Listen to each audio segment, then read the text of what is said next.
ये गार्चा तो उस्तानी न रे माँ सुनील के दरकार के बोलते हैं रोसिया गो सोमियाटी के दबा के हमके घर गली रे चना मते दुर्कुटा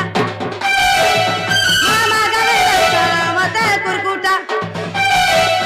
मामा गली रे चना मते दुर्कुटा तुम्हार कथा पके तुम्हार कथा पके तुम्हार कथा पके इधर कथा पके सोमियाटी के दबा के हमके रोसिया गो सोमियाटी के दबा के हमके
टाटा